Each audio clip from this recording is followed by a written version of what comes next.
প্রায় 2 মাস বন্ধ থাকার পর ভারতের রাজধানী নয়াদিল্লিতে আবারও ভারতীয় নাগরিকদের জন্য ভিসা কার্যক্রম শুরু করেছে বাংলাদেশ হাই কমিশন।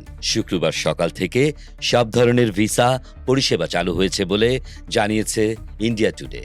বিএনপি নেতৃত্বাধীন সরকার ক্ষমতায় আসার 3 দিনের মাথায় এই পদক্ষেপকে দুই দেশের কূটনৈতিক সম্পর্কে ইতিবাচক অগ্রগতি হিসেবে দেখা হচ্ছে। হাই কমিশনের বরাতে প্রকাশিত খবরে বলা হয়েছে, সকাল থেকেই ভারতীয়দের জন্য নিয়মিত ভিসা ও কনসুলার সেবা দেয়া শুরু হয়। এর আগে গত ডিসেম্বর মাসে দ্বিপক্ষীয় উত্তেজনার প্রেক্ষাপটে উভয় দেশই ভিসা কার্যক্রম স্থগিত রাখে। ইনকিলাব মঞ্চের নেতা শরীফ ওসমান হাদির মৃত্যু ঘিরে পরিস্থিতি দ্রুত অবনতির দিকে যায়।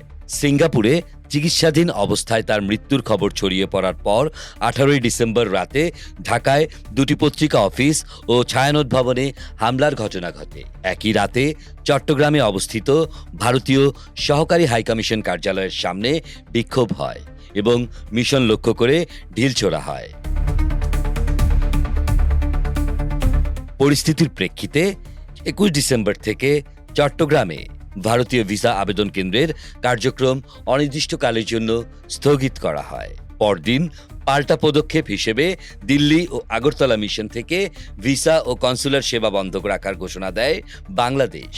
তবে সাম্প্রতিক নির্বাচনে বিএনপির নিরঙ্কুশ জয়ের পর দুই দেশের সম্পর্কে নতুন করে গতি আসে। ত্রয়োদশ সংসদ নির্বাচনের পূর্ণাঙ্গ ফলাফল ঘোষণার আগেই 13 ফেব্রুয়ারি এক বিবৃতিতে বিএনপি চেয়ারম্যান তারেক রহমানকে অভিনন্দন জানান ভারতের প্রধানমন্ত্রী নরেন্দ্র মোদী। পূর্ণাঙ্গ ফল প্রকাশের পর বিকেলে টেলিফোনে কথা বলেন দুই নেতা। সে সময় অভিনন্দনের পাশাপাশি ভবিষ্যৎ সহযোগিতার আশ্বাসও দেন মোদী।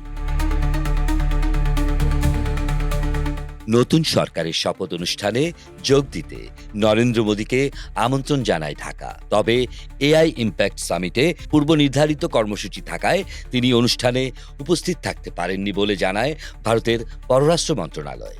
তার পরিবর্তে অনুষ্ঠানে ভারতের প্রতিনিধিত্ব করেন লোকসভার স্পিকার ওম বিড়লা। এর মধ্যেই বৃহস্পতিবার সিলেটে সাংবাদিকদের সঙ্গে মত বিনিময়কালে ভারতীয় সহকারী হাইকমিশনার অনিরুদ্ধ দাস জানান, খুব শীঘ্রই ভারতীয় ভিসা প্রক্রিয়া স্বাভাবিক পর্যায়ে ফিরবে। তার সেই বক্তব্যের পরের দিনই দিল্লিতে ভিসা ও কনসুলার সেবা পুনরায় চালু করল বাংলাদেশ হাইকমিশন। সব মিলিয়ে টানাপোড়েনের পর আবারও দুই দেশের মধ্যে স্বাভাবিক কূটনৈতিক যোগাযোগ ও নাগরিক সেবার ধারায় ফেরার ইঙ্গিত মিলছে। এখন নজর থাকবে ভারত কবে নাগাদ বাংলাদেশিদের জন্য পূর্ণাঙ্গ ভিসা কার্যক্রম পুনরায় চালু করে।